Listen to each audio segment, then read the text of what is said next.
Hello, today I'm going to show you how to install an invisible zipper. As I'm using for this project plain scraps of fabric, I have marked with a Sharpie the wrong side of it, so I hope it's going to make it a bit more clear. You can always leave me comments down below if it's not. So let's get started.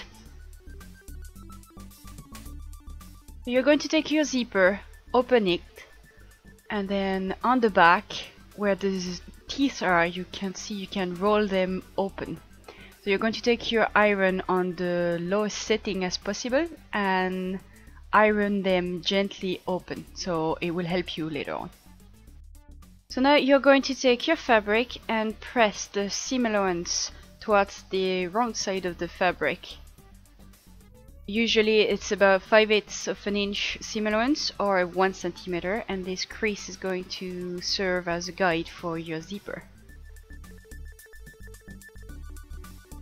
Okay, and I'm going also to mark where my zipper is going to end, just like so, and I'm also going to mark where it's going to start, because more than likely you're going to have a bit of a seam allowance on the top. You might have a facing, you might have a built-in facing, you might have something else attached to it, so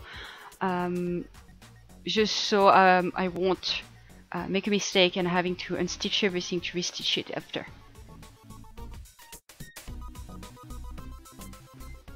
So now you're going to take your zipper and open it. You're going to take one of the side first, and you're going to pick the same side for the fabric, and you're going to keep the seam allowance pressed down.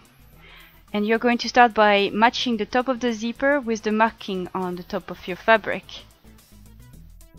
The teeth of the zipper should be facing out for the moment, and it's going to look like this when it's going to be finished. Then you're going to flip the seam open, and the teeth should be facing inwards now. So you can keep everything in place by pinning it, otherwise bring it to your sewing machine. And you need to equip your machine with your zipper foot. If you have an invisible foot, it's going to be even easier, but I only have this one for the moment, so that will do. So now you're going to sew your zipper, and the crease you had made with the iron earlier on will be your guide. You're going to match the teeth of the zipper on it, and you're going to press slightly on the teeth to open them out, so you can sew as close as possible to them. And don't forget to backtack. So once the first side is done, you can repeat the same process with the other one. Just make sure you don't twist or do some knots with your zipper. So that both sides done, and depending on what garment you will have to make, you will have to finish that seam that you have underneath. So you're going to put them together, right sides together, and pin them if necessary. And you're going to sew it with a 5/8 of an inch seam allowance right up to where your stitching line is finishing for the zipper.